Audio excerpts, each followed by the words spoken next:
Je vais commencer cette publication avec des citations que j'ai trouvées intéressantes et que je voudrais partager avec vous d'une dame, je pense qu'elle doit être française, qui disait qu'on n'achète pas tout avec l'argent. On achète le sexe, mais pas l'amour. On achète une maison, mais pas un foyer. On achète un procès, mais pas la justice. Alors moi je vais compléter ici en disant que on peut acheter une élection, mais on n'achète pas l'amour d'un peuple. On ne fait pas la campagne avec des soutiens des uns et des autres. On fait campagne avec un bilan de ce qu'on a réussi à faire pour satisfaire les uns et les autres. Normalement, son peuple. Je reprends. On ne fait pas campagne avec des soutiens qu'on crâne partout, à gauche et à droite, des individus qui ne représentent pas le peuple. C'est-à-dire qu'on va aller voir Cléda à Douala, on pense qu'on peut acheter sa voix. Bon, si on achète la voix de Cléda, on n'achètera pas la voix du peuple de Douala. Si on va chercher la voix d'un imam, on n'a pas acheté les voix des fidèles. L'imam mène sa vie. Si on achète la voix d'un général, on n'a pas acheté les voix des soldats. On n'a pas acheté les voix des bensekiner. On va faire les défilés, on va mettre même le carburant, c'est pas vous ne l'aurez pas mon frère. On vit la patrouille en tout Yaoundé nous voit, même le carburant. Comme donner l'eau à boire quelqu'un, mon frère, pour voir que les gens le RDPC, on pense à mon frère. Tu vas répéter seulement, tu manques les gens comme ça. Tu commences à aller.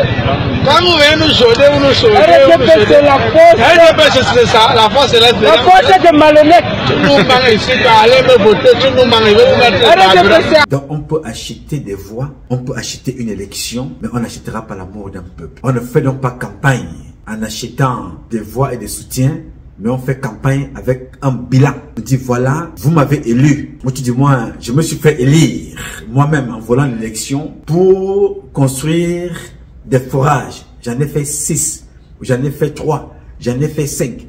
Alors donnez-moi le prochain mandat, ou alors permettez-moi de voler l'élection pour la prochaine fois, pour faire le complet de ce que j'ai promis faire. Mais malheureusement, tu ne peux pas le faire parce que 42 ans, tu n'as pas eu le temps, la volonté, la force, la volonté de le faire. Dieu seul sait ce qui t'a manqué, parce que les Camerounais les plus intelligents de la planète ont tout. Dieu nous a donné la terre avec toutes les richesses. Alors qu'est-ce qui t'a manqué? Nous avons donc ce que je vous ai dit dans toutes mes publications, une famille maudite au paradis. C'est de ça qu'il s'agit. Mesdames, Messieurs, chers compatriotes et toutes celles de ceux qui me font l'honneur de suivre les actions de SOS Cameroun Solidarité par ma voix, je vous dirai jamais assez merci pour ce que vous nous apportez au quotidien. Sans vous, nous ne sommes rien et nous ne ferons jamais rien. C'est pour cela que je ne manque aucune occasion, ici comme ailleurs, pour vous renouveler nos remerciements. Merci à toutes et merci à tous. Mes chers compatriotes, aujourd'hui est un nouveau jour. J'ai invité chacun d'entre vous, toutes celles de ceux comme moi qui ont eu la grâce de Dieu ce matin, de voir le jour, de glorifier Dieu et de célébrer la vie. Je voudrais ici, présentement, à mon nom personnel, au nom de toutes celles de ceux qui se reconnaissent dans le combat que nous menons au quotidien, avoir une pensée pour les 19 militaires qui ont encore perdu leur vie alors qu'ils ont choisi de servir la nation. Ils ont été lâchement assassinés. Vous avez pu voir les images que j'ai partagées dans notre groupe restreint. Parce que comme je le dis, il faut vous dire les choses avec les images qui vont avec. Flouter des images, ça ne veut rien dire. Ou on ne présente pas une image, ou on la présente quand même. Alors pour cela, je n'ai pas fait des vidéos là-dessus de façon publique. Mais tous ceux qui sont avec moi dans des groupes, dans nos groupes restreints, ont eu ces images-là. Nous avons largement communiqué là-dessus.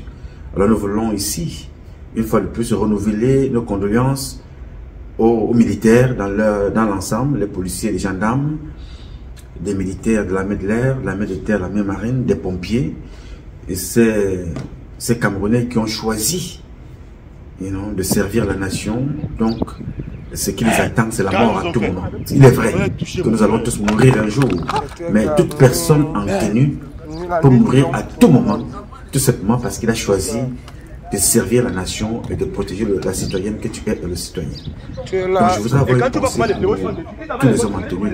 Ils ont tourné la 14-5 dessus, plus largement, mais la 14-5 là, ils ont tourné ça sur les murs ici. Je voudrais avoir une pensée On a brûlé un bois là-bas dedans. pour toutes les familles des victimes. Et quand Nous allons saccagé, battre pour qu'un jour, ce combat arrive à vous redonner les lettres de noblesse que vous méritez et vous mettre dans des conditions qui vous permettent de travailler sereinement et servir mieux le peuple camerounais. Que les âmes de ces jeunes garçons se reposent en paix. Nous sommes au bout du tunnel. Le combat est presque à la fin.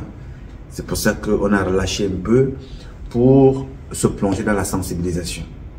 Mais ce matin, j'ai voulu tout particulièrement échanger avec vous sur les ordres que M. Biya, les ordres de mission que M. Biya a redistribués aux opposants pour les mettre au travail et c'était membres du gouvernement pour les remettre au travail. Vous me poserez la question, comment Paul Biya peut-il donner les ordres de mission aux opposants? Bon, bien entendu, comme je vous l'ai dit depuis très longtemps, au Cameroun, chez nous, il n'y a pas d'opposants. Il y a des gens qui jouent le rôle d'opposants, mais qui sont en réalité au service de M. Biya dans des obédiences diverses. Vous voyez un peu? Donc, il n'y a pas d'opposants au Cameroun. Vous verrez donc qu'il y a de cela quelques jours, nous avons perdu 19 Camerounais qui sont morts, assassinés. Lâchement, ils ont été tués dans leur propre pays. Ils n'ont pas pu être protégés par eux-mêmes. Ils n'ont pas reçu de leur chef, c'est-à-dire le chef suprême des armées, M. Biya, des éléments, du matériel permettant à ces enfants-là de riposter. Et ça, ce n'est pas d'aujourd'hui. Ça date depuis des décennies. Les Camerounais sont tués comme ça chez eux. You know? Mais avant ces Camerounais qui ont été tués, vous remarquerez que nous avons eu 11 morts, 11 cadavres à Ezeka.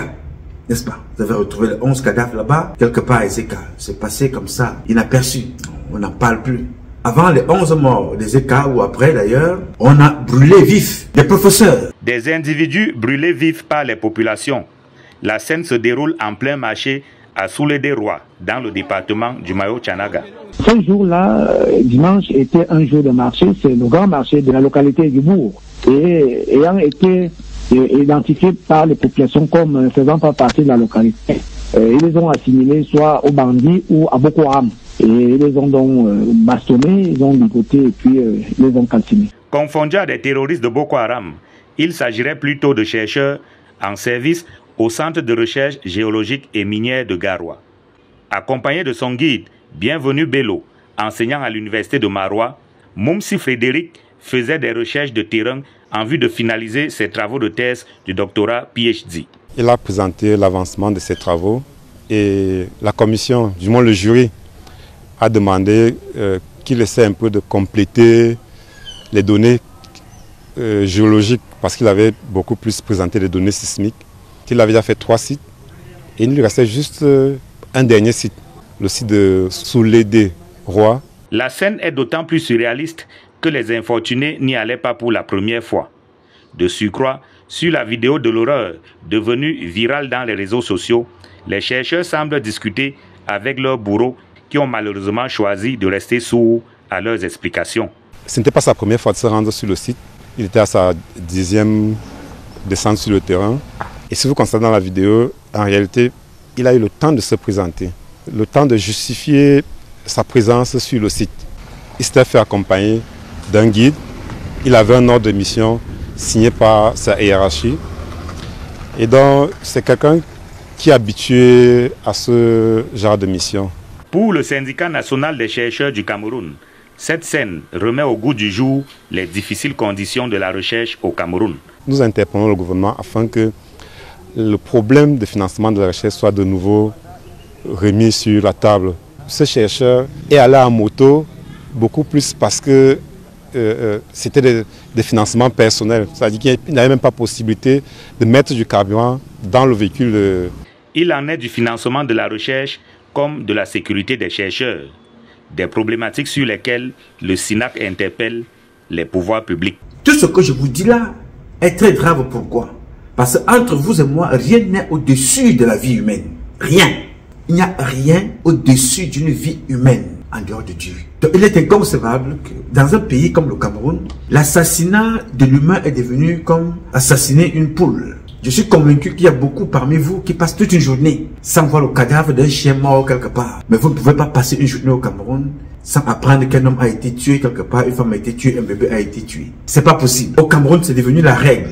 Quand on ne tue pas, ça veut dire que ça n'a pas été une journée normale. Donc vous avez donc ces événements-là qui animent le quotidien tous les jours. Les hommes du pouvoir sont là, les hommes de l'opposition sont là, le parti au pouvoir là, c'est devenu banal. Alors comme M. Biya veut toujours garder la main, même quand il ne fait rien, il fait quand même, parce que son silence permet à certains de soumettre les thèses.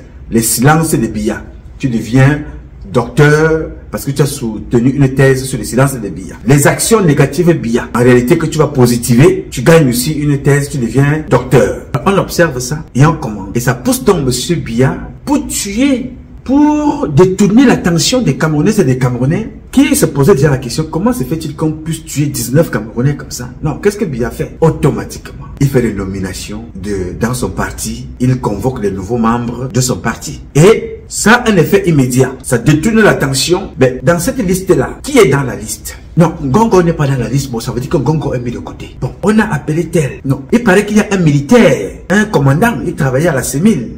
Il est maintenant chef traditionnel, mais on l'a mis au comité central. Mais on pensait que les militaires étaient apolitiques. Comment se fait-il que le militaire se retrouve au comité central? Bon, on a... C'est le fort de Biya. C'est les instruments que Biya utilise toujours pour amener les Camerounaises et les Camerounais à se détourner de l'essentiel. Ne pas se poser la question de, mais mon ami, vous êtes président depuis 42 ans. Pourquoi tu tombes des Camerounais comme ça alors que la plupart des officiers camerounais sont formés à l'extérieur comme moi-même je l'ai été? Comment les Camerounais peuvent être tués comme ça, comme des poules, sans combattre, on les tue? Il ne faut pas poser ces questions. Alors, mais, quand vous commencez déjà à vous intéresser aux poubelles, là, mais attention, il y a 7 maires dans cette ville. Il y a des budgets. Comment le président peut-il vivre dans la poubelle comme ça? Non, non, non. Ne posez pas ces questions. Automatiquement, on détourne votre attention et on vous renvoie ailleurs. C'est ça. C'est en ça qu'on reconnaît M. Biya. Là, d'être hors sujet, là, de distraire, là, de neutraliser, là, de vous amener là où il veut. Alors, cela ne vous a pas échappé que un homme politique de l'opposition, enfin, de l'opposition, c'est bien un grand mot. Un homme politique de l'opposition s'est levé l'autre jour, pour ne pas le citer, je ne comprends jamais cette expression. On dit pour ne pas le citer, mais on le cite quand même. Je parlais là de Albert Zonga. Il vous fait comprendre que il a été convoqué. Il a été convoqué par le préfet ou le sous-préfet. Après, il s'est retrouvé à la gendarmerie. Il y a eu des convocations. Vous voyez là. Vous comprenez donc pourquoi est-ce que je vous dis que ces gens-là sont au service de M. Biya, comme Albert Zonga. N'est-ce pas? Voilà Albert Zonga qui recommence exactement la mission qu'ils ont fait en 2018. Ça a commencé comme ça. Non, on a convoqué tel. Non, tel a été convoqué. Oh, il y a la convocation. Tout ça, c'est pour dire que, voilà, ne vous occupez pas de ce que Biya n'a pas fait. Vous détournez l'attention, occupez-vous de moi, il m'a convoqué. Non, il n'aime pas les opposants. Biya veut faire taire. Non, Biya veut neutraliser les opposants. Ainsi de suite. Mais posez-vous une petite question. Juste une petite. Je ne veux pas en poser deux. Il y a exactement 12 mois, M. Albert Zonga passait dans une télévision. Cyril Bojiko, un Camerounais journaliste qui a une plateforme, une télévision, pense une radio appelée Balafon. Albert Zonga est passé là-bas. Il a dit des choses très graves. Que si nous étions dans un pays normal, en ce moment où je vous parle, Albert Zonga serait en prison. C'est-à-dire, Albert Zonga nous fait comprendre que il a volé l'élection, lui, Albert Zonga. Il était l'instigateur qui a convaincu les autres que M. Biya n'a pas gagné. Mais nous allons lui donner la victoire de John Frundi. La journaliste lui pose la question. M. Albert Zonga, M. Biya n'a pas gagné dans certaines régions où... Non, M. Biya n'a pas gagné partout. Mais je reprends. La journaliste pose la question à M. Albert Zonga. Vous dites que M. Paul Biya a perdu. Bon, lui, il a perdu dans quelques régions ou dans quelques villes. Il dit non, Biya a perdu partout, dans tout le Cameroun. Mais moi, Albert Zonga, j'étais l'instigateur. Avoir dit aux autres que, comme Biya a perdu, on ne peut pas donner cette élection-là à John Fundi. Donc on a tout fait, mais allez demander même à Charles Ndongo. Mais j'avais un rôle très important. On venait me prendre en hélicoptère, on m'amenait, c'est pas moi qui partais donner de l'argent à ces gens-là pour les corrompre. Et quand on parlait du tribalisme, mais quand on nommait un Bassa, on lui demandait de nommer rien que les gens de son village. Il ne fallait pas qu'il nomme les gens ailleurs, juste les Bassa. La vidéo, vous l'avez sur ma page Facebook. Ce que Albert Zongang dit, il dit la vérité. Monsieur Biya n'a jamais gagné une élection au Cameroun. Ça a toujours été comme ça. Du premier jour qu'il a eu le pouvoir par Amadou Ahidjo jusqu'à aujourd'hui. Le vol des élections. Alors, Albert Zongang, qui dit une chose aussi grave, très grave, automatiquement devait susciter une enquête automatique. Viens nous expliquer, la corruption est interdite. Le vol des élections, tu viens affirmer que vous avez volé l'élection. Et quand tu le dis, ça nous ramène directement en 2018. Donc ton candidat principal, qui s'appelle Kamto Maurice, a perdu l'élection en 2018 dans les mêmes conditions. On se posera la question, est-ce que M. Biya n'a pas envoyé Albert Zongang dans l'opposition pour refaire la même mission qu'il a fait en 92, de faire ça en 2018 dans le MLC? Toutes ces questions se posent parce que la liberté, c'est le droit au peuple souverain de Mobutu de choisir son candidat. Alors, Albert Zongang a privé les Camerounais de faire le choix de leur candidat pour diriger leur propre pays. Et il vient l'avouer aujourd'hui. Et il est en liberté. Mais on convoquera Albert Zongang pour des choses qui n'ont pas de sens. Vous comprenez pourquoi je vous dis que Paul Biya les a mis encore en mission et chacun est payé pour ça? Ah ben oui, hein? Vous ne pouvez pas faire un tel travail et ne pas avoir de salaire. Albert Zongang, il faut qu'il nous dise le salaire qu'il reçoit pour faire de tels comportements et être en liberté, toujours à détourner l'attention de la communauté. Vous avez constaté que même ceux qui étaient pour son propre parti, soutenant le candidat Kamto, aujourd'hui les gens sont déconcertés. C'est-à-dire, quel est le rôle que joue ce monsieur? Quel est le rôle? L'engouement n'est plus comme c'était en 2018. Les gens se posent la question, mais attention. Mais qui a appelé Albert Zongang de venir parler? Je n'ai pas dit à Albert Zongang que viens parler ici. Non. Albert Zongang est venu tout seul. Il est venu parler. Il est venu dire que M. Biya a perdu l'élection. Mais eux, ils ont volé cette élection-là et ils lui ont donné. Je rappelle très bien que les Camerounaises et les Camerounais vivent dans un pays, d'après les colons, francophones et anglophones. Et celui qu'on appelle John Fundi, que vous voyez avec Paul Biya là, est un anglophone. Donc, nous sommes anglophones chez nous à 20%. Et nous sommes francophones à hauteur de 80%. Donc, le monsieur que les Camerounais ont voté, sachant qu'il est anglophone, s'appelle John Fundi. Les Camerounais du sud l'ont voté, les Camerounais du nord l'ont voté, les Camerounais du centre, de l'est l'ont voté, du nord-ouest, du sud-ouest, de l'ouest l'ont voté. Mais ce monsieur-là, Albert Zongang, originaire de l'ouest, à l'époque, responsable de la communication du RDPC, joue en même temps un autre rôle de barbouze, qui portait les sacs pour aller corrompre, est de l'ouest, et c'est lui qui nous fait comprendre qu'il a donc volé les élections en 92 pour que Paul Biya gagne. Alors, ce que vous allez donc constater, c'est que nous parlons de 2018, nous parlons de 2025, donc de 92 à 2025. Les morts camerounais, les militaires camerounais qui sont morts, les policiers camerounais qui sont morts, les gendarmes, les femmes au Cameroun, la guerre dans le Nozolé, les hommes et les femmes qui sont tués là-bas, se reposent sur la tête d'Albert Zongang. Parce que c'est lui qui est allé chercher ce monsieur de Paul Biya et l'a amené. Attention, nous sommes en 82. Biya est au pouvoir. Il a eu le temps de faire ses preuves. Les Camerounais et les Camerounais ont compris que non, ce monsieur, c'est un flemmard. C'est un roi feignant. On ne le veut plus. Les Camerounais ont compris ça très vite. Naturellement, les Camerounais sont allés voter. Sans casse, sans problème, sans pression. Ils ont voté leur candidat, qui était un anglophone camerounais. Mais Albert Zongan a décidé que cet anglophone-là ne peut pas diriger le Cameroun. Et aujourd'hui, nous voyons donc ce que Paul Biya a fait donc depuis 92 jusqu'à aujourd'hui. C'est-à-dire, en 82, c'était l'action de Mitterrand et Amadou Ahidjo. Ils ont amené leur candidat. Ok, ils nous ont imposé quelqu'un. On n'était pas préparé. On s'est dit, Amadou Ahidjo était un dictateur, était tout ce que vous pouvez imaginer. Alors que c'est lui qui a construit la plupart du Cameroun avec les mêmes Français. Vous voyez un peu? Bon, il était déjà là. Mitterrand a fait ce qu'il avait à faire. Amadou Ahidjo est parti. En 92, donc les Camerounais disent, voilà, ce monsieur, on a compris qu'il ne peut pas. Nous le mettons de côté. Pour les intérêts des uns et des autres, ils ont pris Paul Biya, ils l'ont mis là. Pourquoi?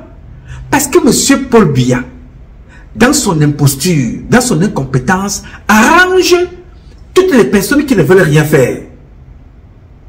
Est-ce que vous comprenez? Albert Zongan n'est pas un jeune. Albert Zongan était déjà là à l'époque de Ernest Wanji, de Omnyobe. Albert Zongan était déjà là. Hein? Albert Zongan n'est pas né hier matin. Quand on parle de gens aux âges avancés, Albert Zongan n'est pas jeune. Vous comprenez? Donc Albert Zongan fait partie des gens qui préfèrent vivre dans la boue, dans l'eau sale. Parce que s'il n'y a pas Paul Biya, Albert Zongan ne peut pas être même un opposant au Cameroun. La première action d'un homme normal sera de faire arrêter Albert Zongan et de tous les autres, les femmes d'Ongo, les Grégoire Wona, tous ces gens-là, de les arrêter tous et de les mettre en prison. Parce que ils ont empêché aux Camerounais d'exprimer leur liberté.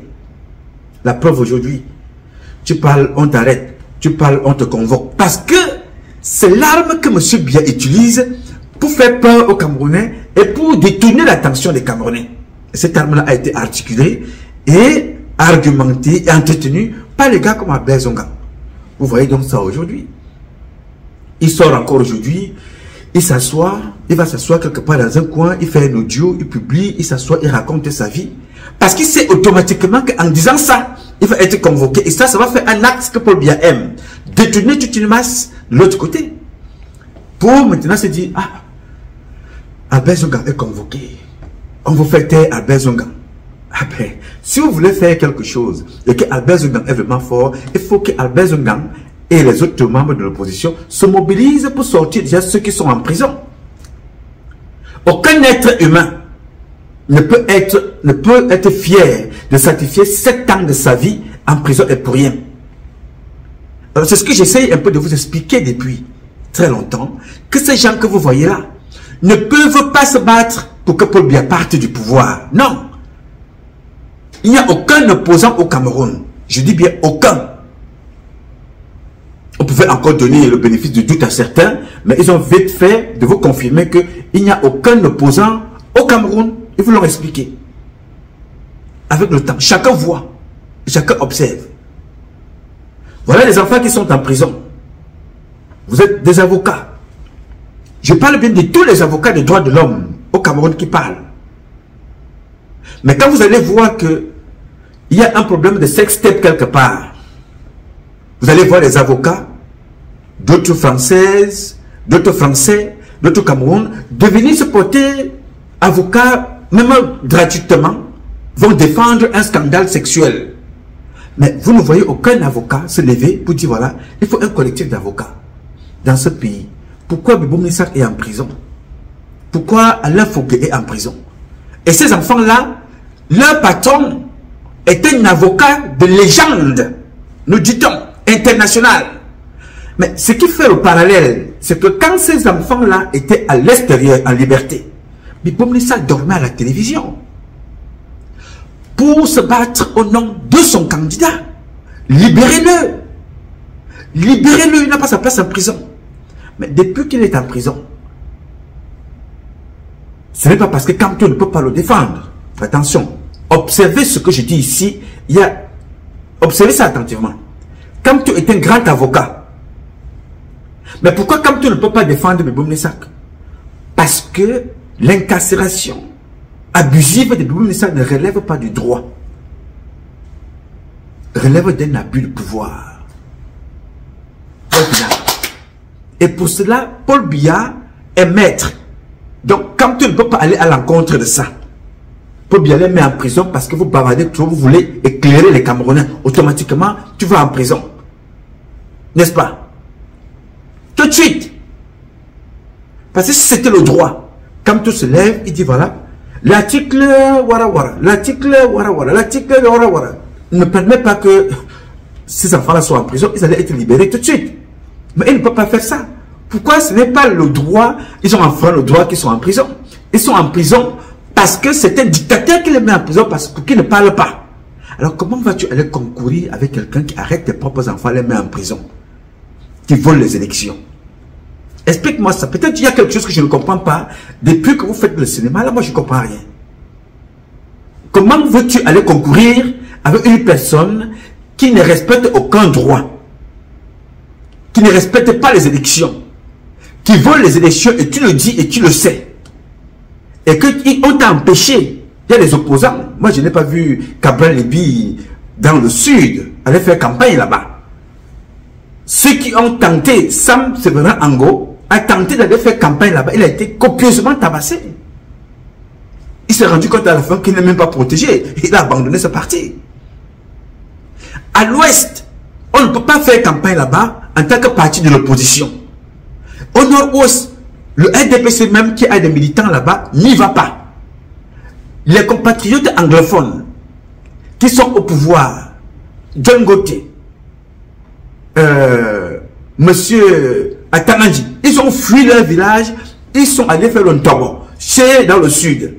Vous voulez parler dans l'élection. Donc ces gens-là sont en mission pour leurs intérêts personnels. Je vous donne mon avis. Toute personne qui te parle d'élection au Cameroun est au service de ce système en ce moment. Parce que tout le monde le sait. Regardez comment ça se passe. On a vite fait de balayer les morts de 19 Camerounais. Tués comme ça, hommes en tenue. De balayer le mort de 11 Camerounais squelettes retrouvés. Tués comme ça, on n'en parle pas. De balayer, on brûle les chercheurs devant tout le monde. On n'en parle pas, on passe très rapidement là-dessus. Alors, ce que je viens de prendre là comme exemple, avec Paul Biya et ses opposants, vous trouverez la même chose chez les militaires. Je parlais avec l'un de mes cousins, il y a cela 3 jours. Je débat beaucoup, j'envoie des vidéos, même à la plupart des membres du gouvernement, je les envoie des vidéos, même mes propres parents. Je répondais donc à Elanga, que je salue d'ailleurs, lui Bertrand, en lui faisant comprendre que quand vous parlez de coup d'État au Cameroun, aucun général ne peut faire le coup d'État au Cameroun. Joseph Fouda ne peut pas faire le coup d'État au Cameroun.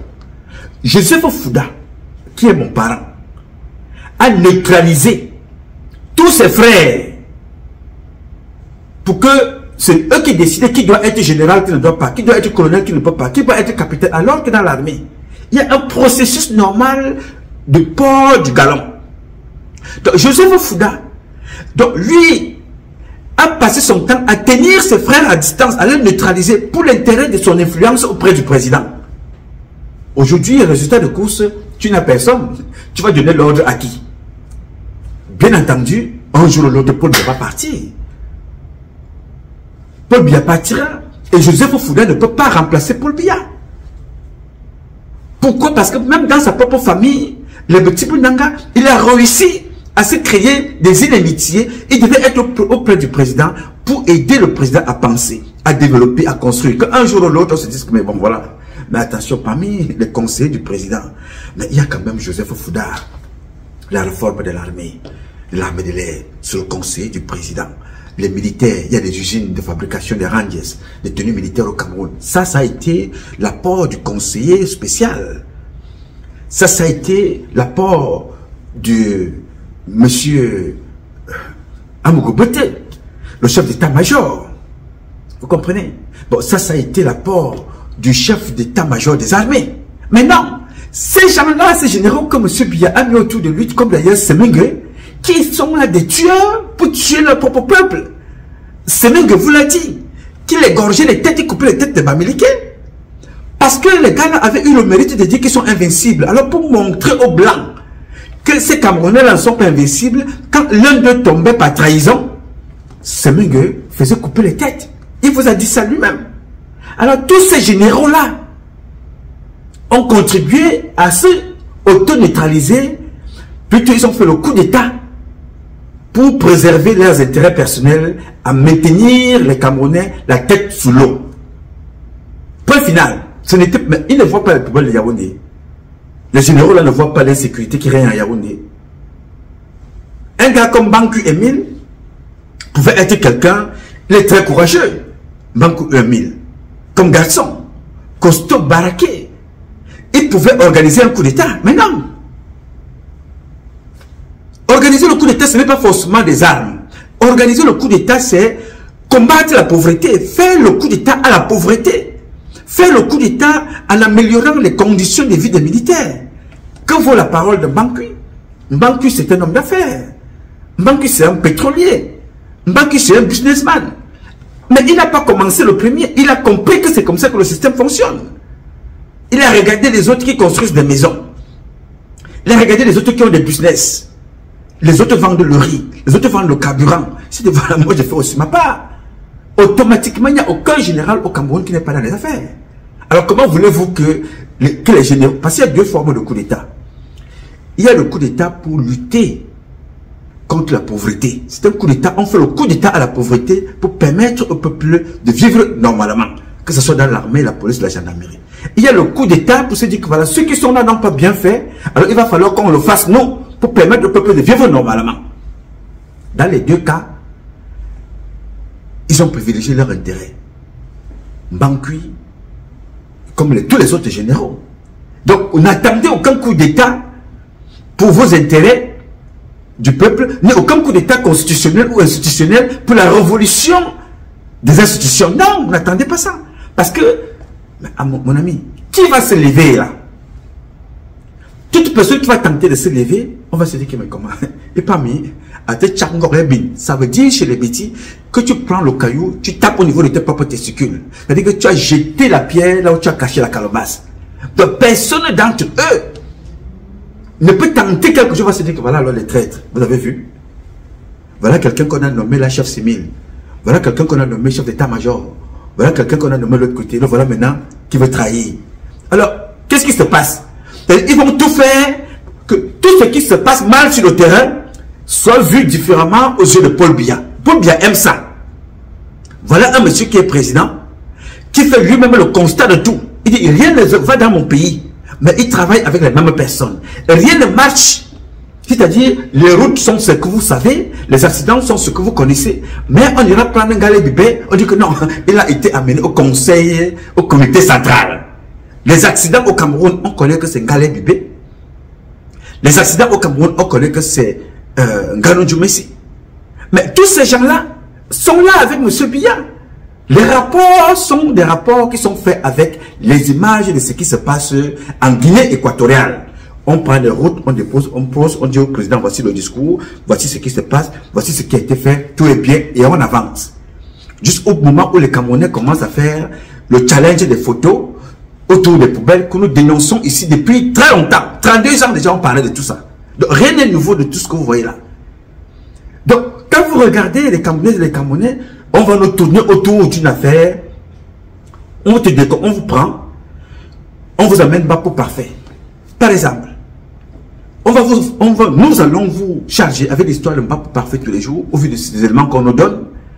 Mais vous vous posez la question que mais ces gens-ci se moquent de qui en fait? Voici un enfant qui est au quartier, dont on accuse d'être un bandit, d'être un escroc, de tout ce qu'on pouvait imaginer. La logique simple veut qu'on vous dise que cet enfant qu'on accuse là est l'ami intime du patron du renseignement camerounais. Est-ce que vous comprenez?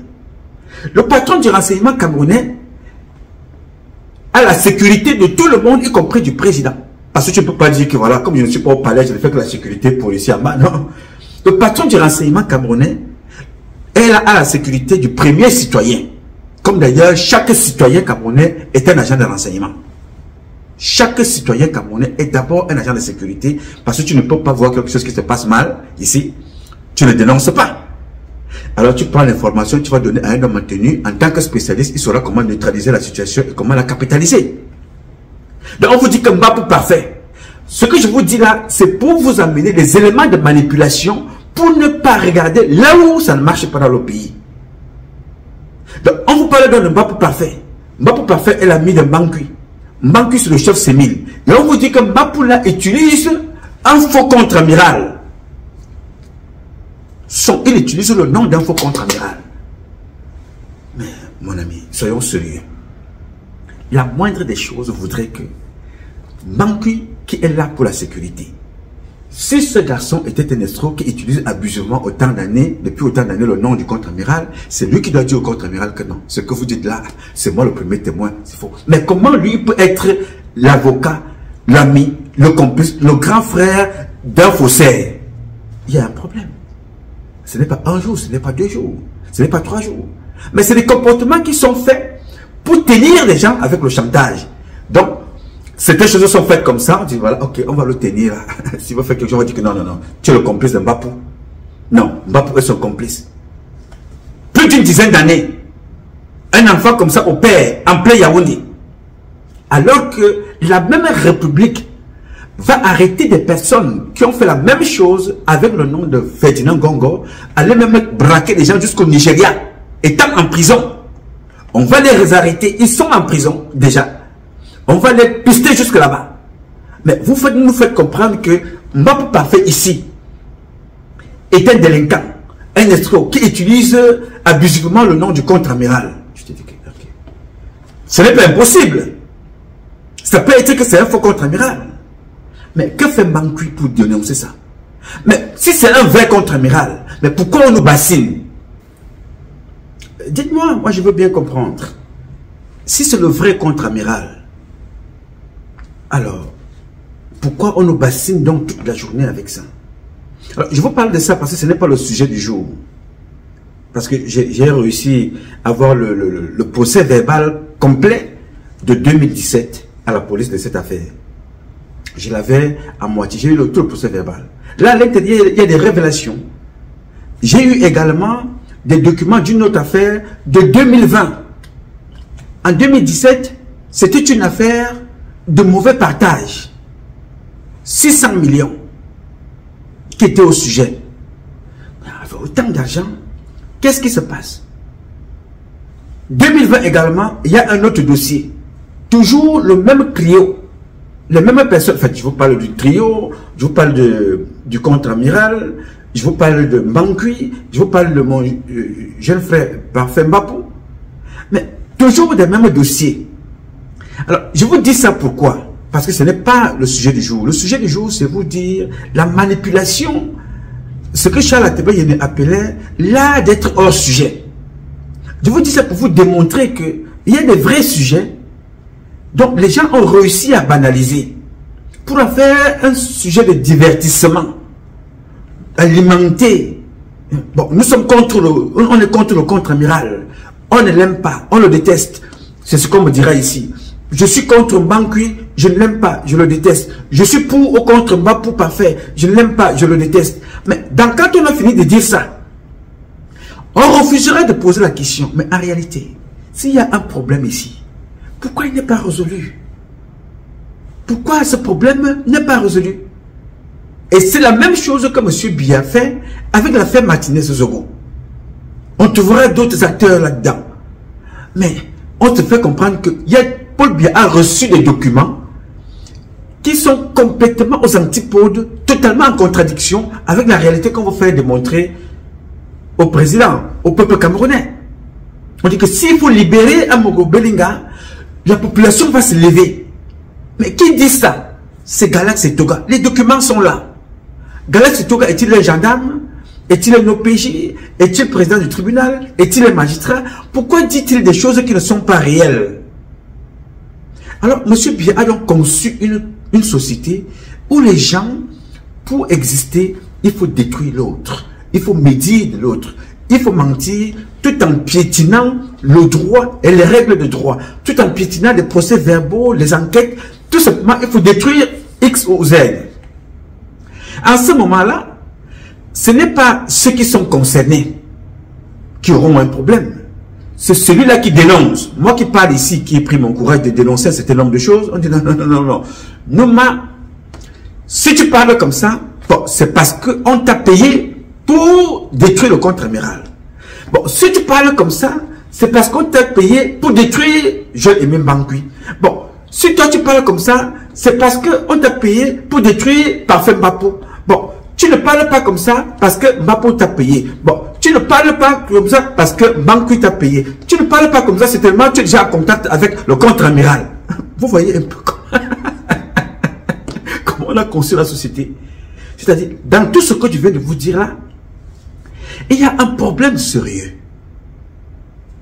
que personne ne veut régler.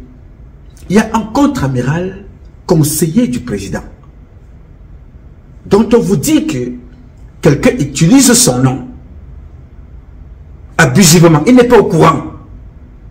Il ne reçoit pas ce que je dis ici. Parce qu'il ne reçoit pas mes notes depuis 10 ans. Mais il va quand même porter plainte sur une affaire qu'il a lue dans les réseaux sociaux. Il va quand même porter plainte sur un voice qui est adressé à un faux contre-amiral. En quoi est-ce qu'il est concerné si le voice qui a été envoyé, l'insultant, le traitant de tous les noms, bon, c'est adressé au contre-amiral, qui est faux. Pourquoi portes-tu plainte? Il y a des petites subtilités qui font que tout ça concourt à ne pas chercher la vérité. Très bien. On vous dit que le contre-amiral, il y a d'autres personnes qui utilisent le même nom et qui ont pris 350 millions. Alors, tu dis voilà, tu ne portes pas plainte contre ces gens-là parce qu'il faut que ces gens-là, pour des raisons ou X raisons, on ne porte pas plainte contre eux. Alors que le même numéro dont on recherche, avec lequel opère Mbapo, que Mbankui a le même numéro, que les services et les gens qui donnent de l'argent ont le même numéro, c'est le même numéro qui a pris les 350 millions concernant une élue de la République. Non, on ne porte pas plainte contre cela. Alors, pourquoi je vous prends ce petit exemple? Il y en a, ce n'est pas le sujet du jour. Je vous prends cet exemple-là, parce que c'est un sujet que je connais, et c'est un sujet que j'ai déjà traité. Supposons que je ne sache pas ce qui se passe. Je dénonce quelque chose, mais personne ne prend ça en compte. C'est-à-dire que, mais, attention, qui est cet enfant? Qui l'utilise? Recherchons donc activement le faux contre-amiral. Qui est So Almami? Recherchons So Almami. Qui est Korochan? Recherchons Korochan. Qui est le maire de Komsamba? Recherchons le maire de Komsamba. Pourquoi a-t-il donné autant d'argent alors qu'on combat la corruption? Vous voyez donc que le mot corruption revient, qu'on retrouve partout, dans tous les domaines. Nganu Djoumissi vous dit qu'il a été corrompu, ou tout du moins on est venu lui proposer la corruption, d'accepter 1 kilomètre de route à 1,2 milliard. Il n'est pas sanctionné. Alors, pourquoi voulez-vous garder des personnes comme ça, là, en fonction, qui confirment qu'ils sont dans le faux, l'esbrouf, le mensonge, la manipulation, pour s'attaquer à Mbapo? Pourquoi laissez-vous Mbapo pour s'attaquer à Mbankui? Pourquoi laissez-vous Mbankui pour s'attaquer au contre-amiral? Vous vous dites, mais qu'est-ce qui se passe avec Paul Biya? Voilà comment ce monsieur a passé toute sa vie à manipuler les gens à gauche et à droite. Et ça arrange ceux qui sont à côté du président. Parce que c'est un jeu qui les arrange. Parce que s'il y avait une vérité à sortir, chacune de ces personnes-là se battrait pour que la vérité soit manifestée. Mais chacun veut se contenter de son poste, tuer la vérité, pourrir, et pour que les Camerounais sentent les odeurs de l'autre côté. Débrouillez-vous, nous sommes ici à l'intérieur. Est-ce que quand ils sont dans le gouvernement, là, vous entendez le tribalisme dans le gouvernement? Kecha Célestine est là-bas, Madeleine Tchouete est là-bas, Nganu Djoumissi est là-bas. Le conseiller économique de Paul Biya, c'est un il s'appelle encore qui là? Luc Sinjong est là-bas. Au Sénat, ce n'est pas un Béti qui est là-bas. À l'Assemblée, ce n'est pas un Béti qui est là-bas. Quand ils sont dans le gouvernement, ils sont tous solidaires. Tous. Personne ne pose la question que, mais attention, il y a des véritables problèmes ici. On a tué 19 Camerounais, on a trouvé 11 morts, on a brûlé les Camerounais. Non, personne ne parlera de ça. C'est passé vite fait. Tout ce qui nous intéresse, bon, les nouveaux membres du comité central. Oui, bon, vous savez que Abel Zouman a été convoqué. Mais est-ce que vous êtes au courant que Orange a bloqué pour qu'on ne cotise pas pour le candidat à l'élection présidentielle? Vous comprenez? On reprend les mêmes instruments, les mêmes totaux de la diaspora pour certains, les mêmes totaux du Cameroun, les mêmes totaux des États-Unis comme moi, les mêmes totaux de partout. Chacun reprend le même narratif et on repart avec le même candidat qui a volé les élections en 2018, qui a nommé les généraux, qui nomme les combattants, qui nomme les commandants. Je dis bien qui nomme les combattants parce que beaucoup là sont des activistes qui sont payés pour vous dire allez vous inscrire. Allez vous inscrire. Avec qui? La même personne qui a volé l'élection au point où le président de l'opposition est venu décrire après Kamto au Cameroun. Avant lui, il n'y a que Nyobe qui a fait un discours fleuve aux Nations Unies. Après lui, il n'y a jamais eu personne. C'est un discours que moi-même je me lève tous les matins, je me mets au garde-vous, je salue. Complet. Il n'y avait rien à enlever. L'élégance verbale, lyrique, la dénonciation, l'information, la sensibilisation. Il a mis, tout était là. Paul Biya a volé les élections. Pompon sur le gâteau, il a fait venir les faux agents de Transparency Internationale. Dans certains endroits, on n'est pas capable de voter. Il a tout démontré. Mais la même personne se relève aujourd'hui, vous dites, allez m'inscrire. On ne m'a pas encore inscrit. On a dit que je suis, peut-être je ne pourrais, lui-même vous dit que je suis convaincu que ce que je suis en train de faire, en n'allant pas aux législatives, je ne serai pas candidat. Je ne pourrais pas être candidat à la présidentielle. Il vous dit ça lui-même. Il vient encore vous prendre aujourd'hui, il vous dit voilà, les vidéos sont là, hein. Je ne dis pas ici, les vidéos sont là. Il vous dit non, je veux, allons à l'élection. On veut voler mon élection.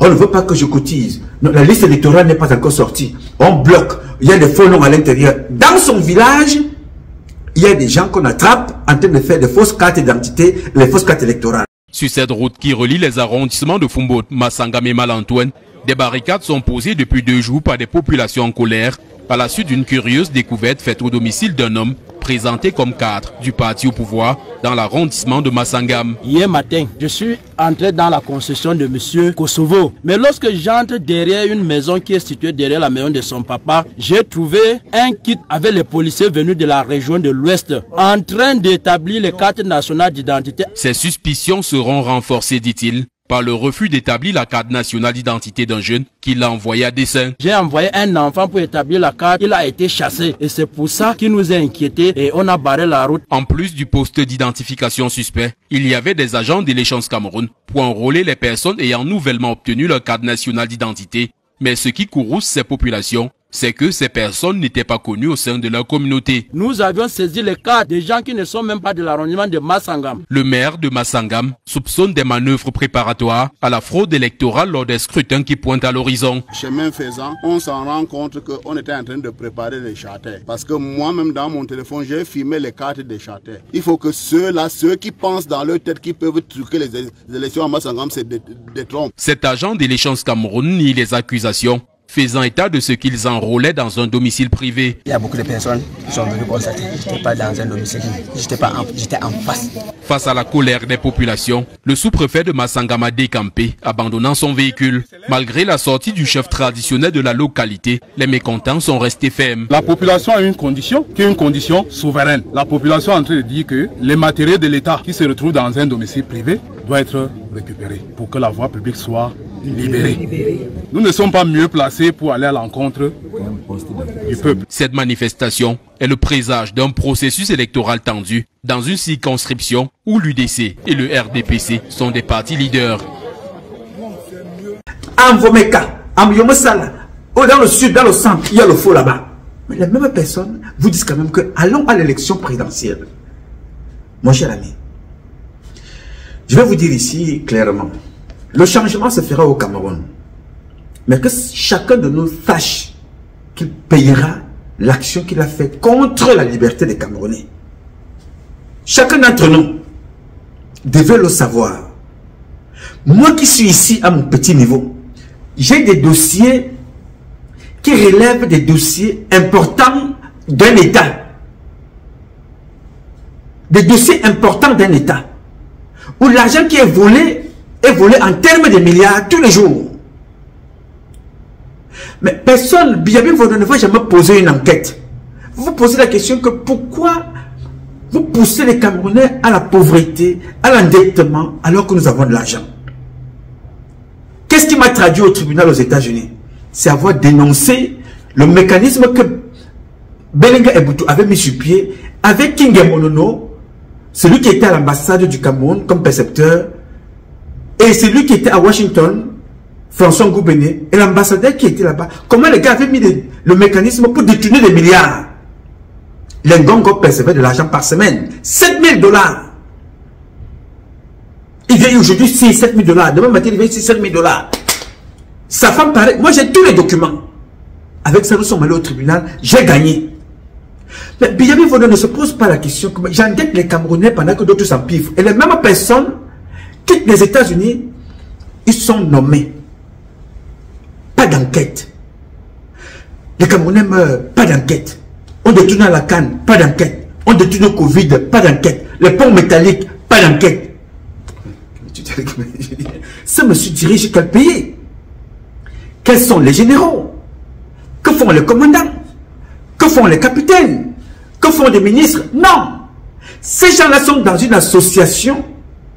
Ils s'entretiennent, ils s'empiffrent au détriment du pauvre Camerounais. Mais pendant ce temps, dès que tu te lèves, Martinez Sissoko, on coupe la tête. Parmi eux, s'il y a un qui commence un peu à déranger la commande Belenga, on le prend, on le jette en prison. Et on ne va pas chercher qui a tué, qui n'a pas tué, mais on le met là-bas pour le neutraliser. Jean-Marie Benoît Bala, on regarde, on prend, on neutralise, on tue, on passe, il n'y aura pas d'enquête. On va vous dire, bon voilà, non mais c'est Chantal Biya qui gouverne.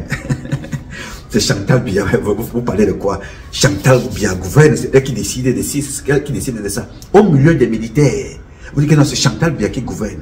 Et de l'autre côté, dans cette armée, vous allez vous rendre compte que les militaires brillent par les mariages. Oui, les officiers, le mariage doit toujours être un mariage mondain. Et ceux qui organisent ça, tu vas entendre que non, c'est le directeur de budget de tel département.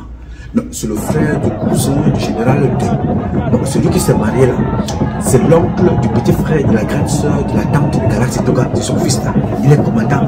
Bon, c'est le petit frère de la cousine, de l'oncle par alliance, de la grand-mère, de la coeur de la soeur consanguine, de la femme de Galaxy Toga, de la nièce de Galaxy Toga. Bon, voilà sa femme, voilà leur mariage. Le commandant s'est marié.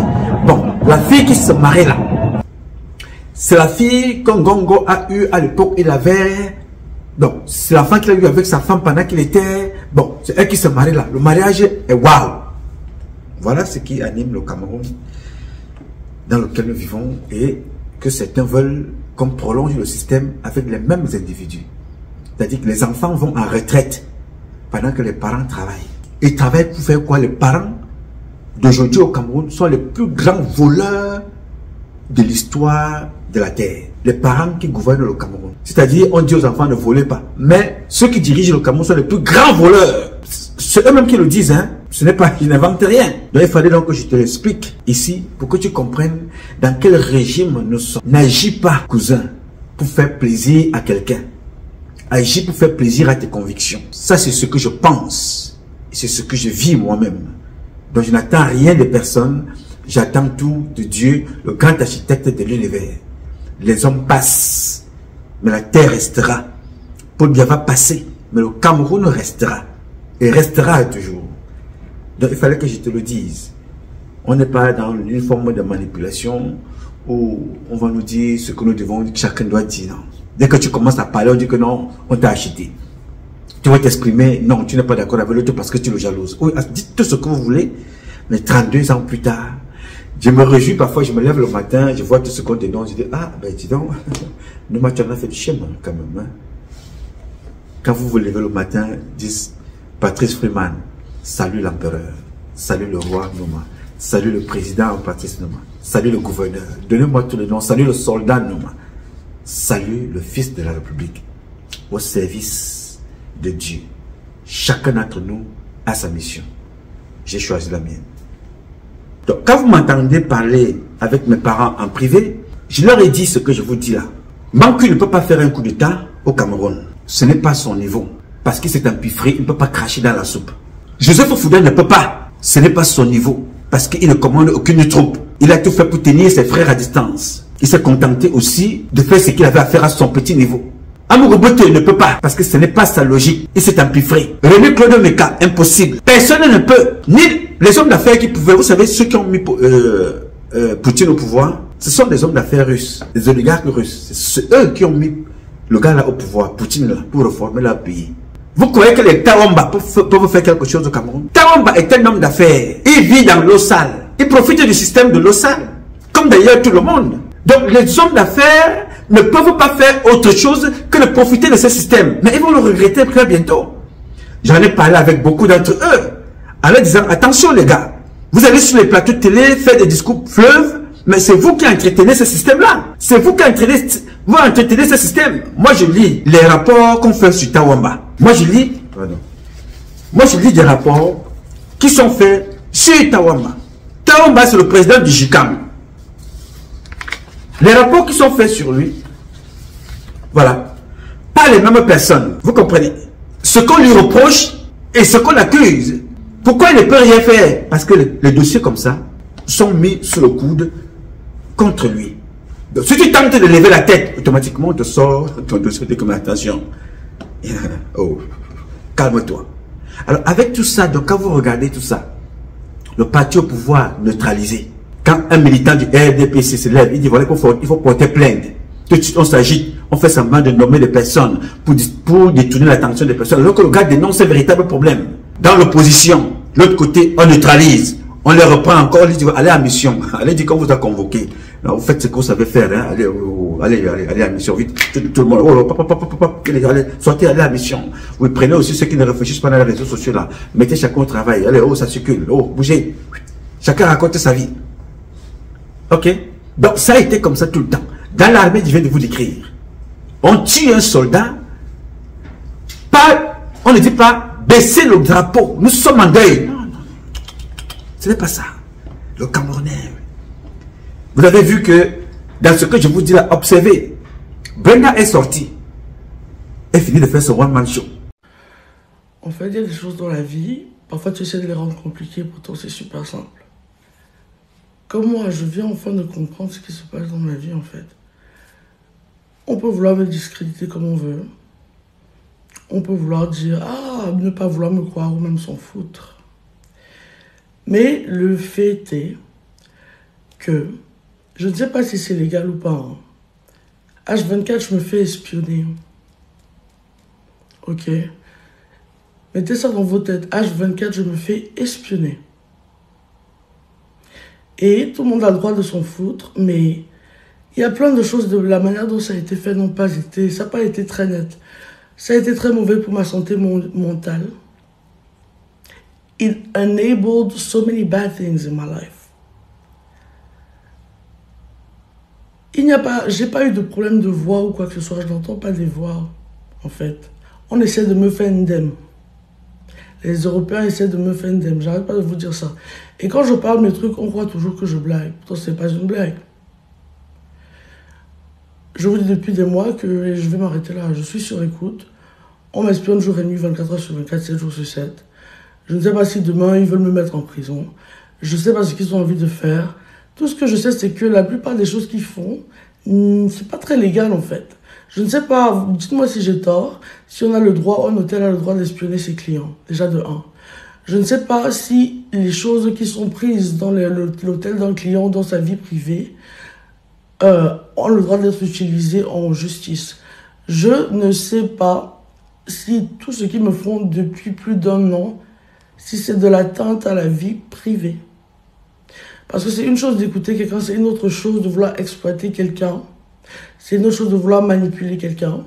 C'est une autre chose de vouloir manipuler quelqu'un pour une fin. Et moi, je vais arrêter de parler de ça. Je vais juste m'en retirer. Parce qu'ils essaient de me faire croire que je suis comme je suis en prison. Frérot, que ce soit clair. Personne ne m'a encore mis en prison. ok? Et je suis majeure et vaccinée, ok? Et je peux me lever demain et bouger, en fait. Si vous voulez rester dans une ville with no ethics, that's your motherfucking problem. I fucking hate Geneva, bro. J'aime pas Genève. Je me plains tous les jours que je ne grandis plus à Genève. Cet environnement ne me convient plus. Je me suis détruit dans cet environnement avec l'aide de ces gens qui ne m'aiment pas et n'aiment pas ma famille depuis plus d'1 an. Et j'en souffre. Alors, si vous voulez ramener ça devant un juge, moi, je vais parler de tous les dégâts que ça a fait à ma santé mentale.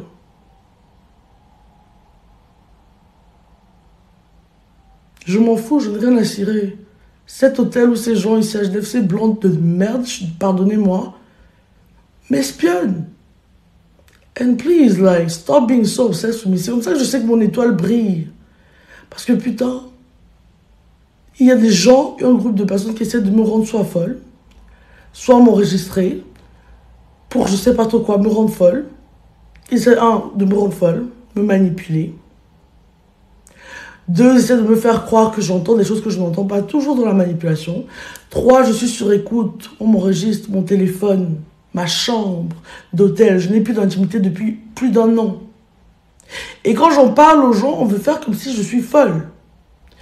Vous allez me dire que la fille d'un chef d'État ou d'un chef d'État ou je sais pas quoi, quelqu'un de mon statut ou quelqu'un qui a eu le titre que j'ai eu, ne peut pas se faire espionner par des blancs qui n'aiment pas sa famille. Réfléchissez bien. Qu'est-ce que brûle la vie depuis quelques mois et qu'est-ce qui se passe vraiment? Je dis que ces gens sont en train de me manipuler parce qu'ils veulent que je meure. Et ils font ça de toutes les manières possibles. Illégal, pas illégal. Je retiens mes mots. Il y a un truc, vraiment un truc bizarre qui se passe.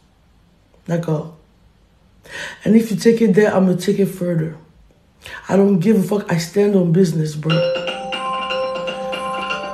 Je dois me laisser détruire quoi? 3 mois de plus. À quel moment est-ce que je dis stop? Alors je n'ai plus rien à foutre. Je n'ai plus personne à protéger. Ok, je suis sur écoute. Déjà de 1, j'essaie d'en parler aux gens. Tout le monde veut faire comme si c'est pas le cas. Je suis sur écoute. Je ne suis plus confortable dans cette ville. Il y a des gens qui me manipulent à travers ma vie privée et veulent utiliser les choses qu'ils ont vues et trouvées dans ma vie privée en justice comme si c'était pas de l'atteinte à la vie privée. Hein? Ok. La loi s'applique à tout le monde. On va faire simple. Bien. Quand elle a fini de raconter sa vie là, qui sort par la suite? On vous sort aussi sa mère. Pape, elle finit de faire ce one-man show.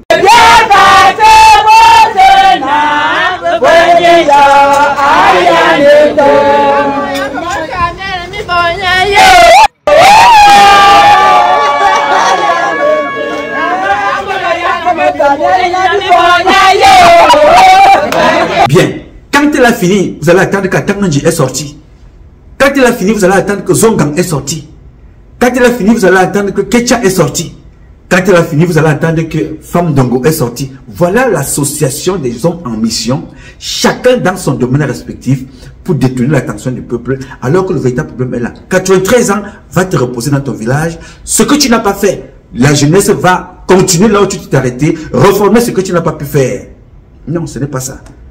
Il faut ramener les scandales tout le temps pour distraire les Camerounais. Mais, en discutant avec mes parents en privé, je leur ai dit que Ali Bongo avait gagné les élections. Le lendemain matin, on est allé prendre un pyjama, on dit qu'il va rester là-bas. Alpha Condé a gagné des élections. Après ça, on lui a dit, bon, papa, c'était bon là, circule. Au Mali, ça a été la même chose. Au Burkina, la même chose. Blaise Compaoré, ça a été la même chose. Donc, je vous dis encore une fois de plus, vous, mes parents, dans le triangle national, du nord au sud, de l'est à l'ouest, faites attention en passant par le centre. Faites attention à vos comportements. La fin va être brutale. Les Camerounais sont sous pression. La tension est vive. Faites très attention à vous. Vous êtes trop empiffré. Faites attention. À un certain moment, vous n'aurez pas la possibilité d'aller aux toilettes. Parce que vous allez sortir ça par les oreilles, les narines. Il va vous falloir vous purger. En ce moment-là, vous allez sortir ça de partout. Faites très très attention. J'ai voulu attirer votre attention là-dessus. que ce n'est pas amusant du tout. Voir 19 Camerounais au sol, et ça n'a pas l'air de mouvoir qui que ce soit. Apprendre qu'on a déterré, on a retrouvé 11 cadavres, ça ne meurt personne. Apprendre que de l'autre côté, on est en guerre depuis 2016 avec nous-mêmes, ça ne dérange personne. Apprendre qu'on vit dans la poubelle, ça n'a pas l'air de déranger qui que ce soit. Ça apprendre que les enfants sont en prison illégalement, ça ne dérange personne. On abuse, on en abuse. You know, faites attention. J'ai donc voulu échanger avec vous ce matin pour vous dire ce que j'ai dit depuis. Je suis contre une élection au Cameroun avec M. Biya. Je suis pour une transition concertée. Si concertée ne marche pas, je suis pour une transition forcée. La révolution populaire. Et je vais être actif pour qu'elle ait place. Comme je suis d'ailleurs actif pour que les choses changent. Ça, c'est mon avis. Je ne veux pas entendre que voilà, allons nous asseoir pour voir à qui on va donner notre vote. Non, pour moi, ça ne marche pas. On ne peut donner le vote à personne parce que personne ne peut gagner devant Biya. Les généraux sont là pour contrôler ce qu'ils ont malhonnêtement acquis. Les gouverneurs sont là pour contrôler ce qu'ils ont malhonnêtement acquis. Les préfets et les sous-préfets font pareil. Les gendarmes, certains gendarmes moutons, seront là pour protéger le tribalisme. Ils ne sont pas là pour protéger le vote du peuple. Mais je sais que la majorité des hommes en tenue, des policiers gendarmes, sont là pour que le changement se fasse. Je le sais. Nous allons vous faire signe bientôt. J'ai donc voulu attirer votre attention. Là-dessus, vous qui m'avez posé la question. Paul Biya est un roublard. Paul Biya, président, a échoué avec sa bande. Donc, ils feront tout pour se maintenir dans la roublardise. Mais Paul Biya, le père, c'est moi, son fils, qui a échoué. Alors, comme je ne veux pas être parmi les enfants qui ont échoué, je demande au papa d'aller se reposer. Je vais faire la suite. Alors, s'il ne veut pas, je vais donc y forcer pour qu'il aille se reposer. Parce que je ne veux pas accepter d'être la risée dans le monde entier, alors que je suis le fils d'un pays, l'un des pays les plus riches de la planète. Avec vous ensemble, j'ai dit. Alors, mesdames, messieurs, chers compatriotes, ce combat est un combat de tous et de chacun pour un intérêt commun. C'est avec la bénédiction des Camerounaises et des Camerounais que vous êtes et la volonté de Dieu que nous vaincrons. En attendant, le combat continue. Ce combat continue parce qu'un Cameroun nouveau est possible. Chacun d'entre nous, dans son domaine respectif, nous redonnerons à notre pays ses lettres de noblesse et nous ferons de ce pays la capitale du paradis sur terre. Je m'appelle Numa Patrice Freeman. Je réponds au 001 551 666 1027. I love you, but God love you more. Thank you.